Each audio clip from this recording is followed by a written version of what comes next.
I'm going to quickly run through the ingredients before we set off. We got flour here, 100 grams. That's what you need for a portion. 20 ml of milk, 40 ml of water, 15 grams of salt, 15 grams of sugar, 30 ml of oil. What you got to do now is just make a real nice well in the middle, and you add in the salt and then the sugar. The milk goes in first and the water. Don't really have to pour all the water as to the recipe. You can hold it back and then adjust accordingly.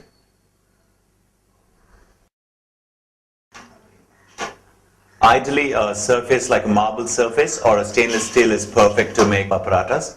It's going to be much more easy and convenient for you to knead the dough here. And you really need to have a soft dough. So you'll have to work on it for at least 4 to 5 minutes. Keep dusting it with flour to get the right consistency here.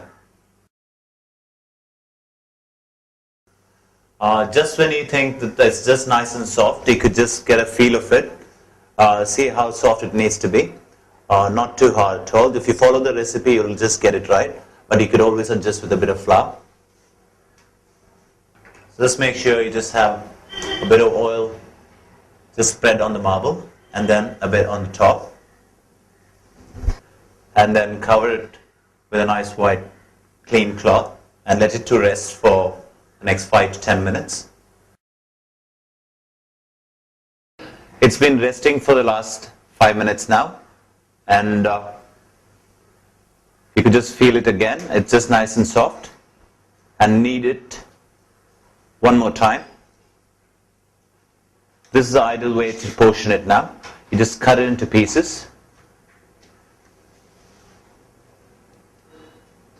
and each roundels that you're trying to make is around 70 to 80 grams.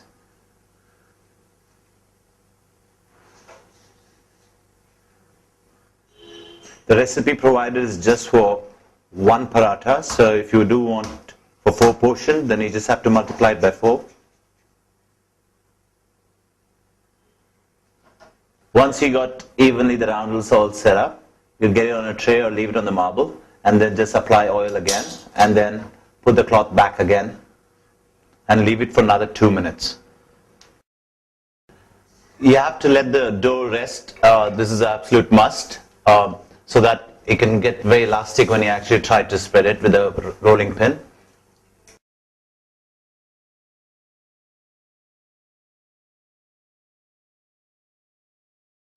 When all that's been flattened with the rolling pin, you put the cloth back again. The reason why we put the cloth back and also to cover with oil is just to make sure it doesn't get any crust on top. And then at this stage, you'll have to leave it for another 5 minutes. It's been resting for the last 5 minutes now.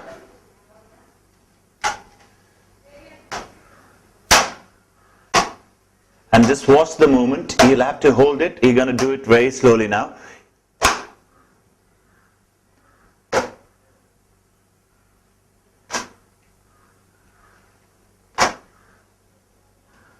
And that's why we need to rest it at every stage to make sure it's nice and thin when you try to spread it. You don't use a rolling pin.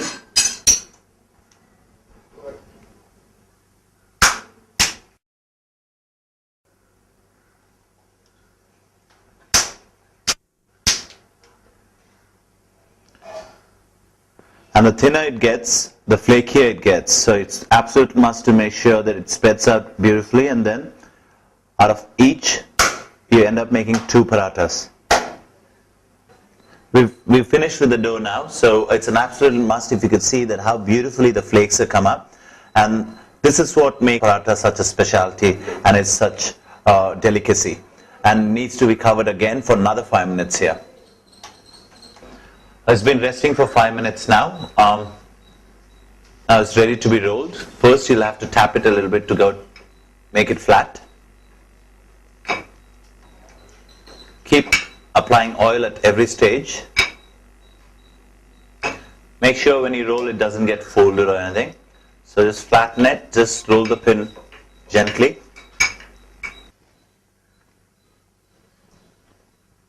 Get the tawa hot. Just when it starts to steam, you could see the steam, then get in a bit of oil.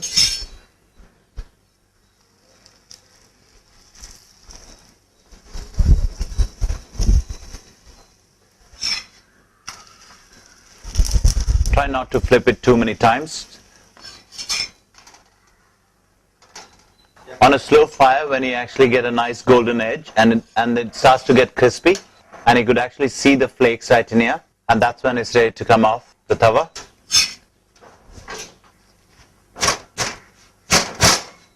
And this is what you actually do to make sure the flakes come out, and that's paratha ready to be served.